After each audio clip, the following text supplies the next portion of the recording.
Hello दोस्तों, कैसे हैं आप सब। आशा करती हूँ ठीक ही होंगे और जीवन का आनंद ले रहे होंगे। तो अगर आप चैनल पे नए हैं तो हमारे चैनल को ज़रूर से ज़रूर सब्सक्राइब करें। तो चलिए कहानी को शुरू करते हैं। दोस्तों, ये कहानी आपको अच्छा सबक देगी, तो इस कहानी को अंत तक ज़रूर देखें। दोस्तों, जब कोई औरत विधवा हो जाती है तो उसे इस बात का पता चल जाता है कि उसकी जिंदगी नर्क बन चुकी है। जैसे भूख के लिए खाना जरूरी है, वैसे ही शरीर के लिए पति का होना भी जरूरी है। विधवा औरत का दुख कोई नहीं समझता। किसी को देखो मत, किसी को घूरो मत, फुल ढके हुए कपड़े पहनो, लेकिन फिर वह सब मत करना। लेकिन समाज के इस नियम को मैंने तोड़कर अपनी सुंदरता को बरकरार रखा और अपने पति के जाने के बाद जो मन में था वही किया। मेरे ससुराल में जेठ जी और ससुर जी रहते थे। जेठ जी की पत्नी उस टाइम मायके गई हुई थी और मेरे घर में ससुर तो थे, लेकिन मेरे सास नहीं थी। मेरी शादी को 2 वर्ष ही हुए थे जब मेरे पति चल बसे और मेरी जिंदगी बिल्कुल सूनी सूनी हो गई। अभी तो मेरी उम्र 23 साल की थी। मेरा नाम संध्या है और मैं बचपन से ही बहुत बिंदास थी और मैं ससुराल में भी बिंदास थी। मेरे पति मुझे किसी चीज़ से रोकते टोकते नहीं थे। वह मुझसे बहुत प्यार करता था, लेकिन ऊपर वाले को शायद हमारा प्यार मंजूर नहीं था और मैं अकेली रह गई। और मैं ज़्यादातर कहानियाँ पढ़ा करती थी और अपने दिल को बहला लेती थी, और मैं कर भी क्या सकती थी। हमारे घर में रोज़ लकी सिंह नाम के एक दूध वाले भैया आते थे।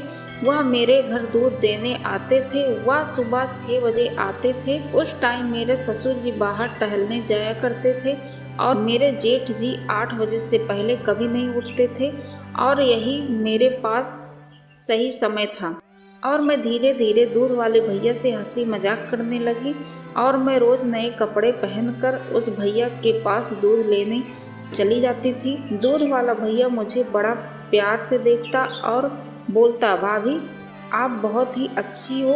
मैं बोली, क्या अच्छी हूँ। वह बोले, आप बहुत ही सुंदर हो, लेकिन आपको इस हालत में देखकर मुझे बहुत ही दुख होता है कि कम उम्र में आपके पति आपको छोड़कर इस दुनिया से चले गए। आप दूसरी शादी क्यों नहीं कर लेती। यह जिंदगी बड़ी मुश्किल है, इसे काटना बहुत बहुत मुश्किल है। तब मैं बोली, मुश्किल तो है, लेकिन मैं दूसरी शादी नहीं कर सकती। यह बात सुनकर दूध वाला भैया भावुक हो गया और वह ऐसा सुनकर वहाँ से चला गया। फिर उसके बाद हमारे बीच हंसी मजाक होते रहे। एक दिन दूध वाला भैया बोला, अगर भाभी आपको किसी चीज़ की कमी हो तो बता देना भाभी, या मगर आपको किसी चीज़ की परेशानी हो तो मुझसे बता देना। मैं बोली, ठीक है भैया जी, जब भी मुझे किसी चीज़ की ज़रूरत पड़ती तो मैं आपसे बोल दूँगी। अब इस तरीके से कई दिन निकल गया, क्योंकि मुझे ज़रूरत वाली चीज़ों को मांगने में मुझे शर्म आती थी। फिर मैंने उसे हिम्मत करके मेरी उस बात को बता दिया। दरअसल हुआ यूँ कि मेरे ससुर चले गए खेत में और मेरे जेठ जी भी उनके साथ चले गए, और मेरे पति तो मुझे छोड़कर दुनिया से चले गए थे। इसलिए ये सब कुछ ड्रामा हो रहा था ताकि मैं खुश हो सकूं। दूध वाले भैया घर के पास आ गए और बोले, भाभी जी दूध का 1 महीना हो गया, हिसाब करोगे। मैं बोली, भैया जी आप आ जाओ अंदर, जो आपके पैसे बने हो मुझे बता दो, मैं आपको दे दूंगी। दूध वाले भैया ने 5 मिनट रुक कर दूध का हिसाब करके मुझे पैसे बता दिए। फिर मैं भैया को पैसे निकाल कर देने लगी। उसके बाद दूध वाले भैया वहाँ से उठकर जाने लगे। मैं बोली, भैया जी थोड़ी देर रुको यहीं, मैं आपके लिए चाय बनाकर लेकर आती हूँ। लेकिन दूध वाले भैया मना करने लगे, बोल रहे थे कि मुझे दूसरी जगह भी दूध देने जाना है। मैं बोली, आपका ज़्यादा समय नहीं लूँगी, बस 5 मिनट आपके लिए चाय बना कर लेकर आती हूँ। दूध वाले भैया बोला, चलो आप इतना जिद कर रहे हो तो रुक जाता हूँ।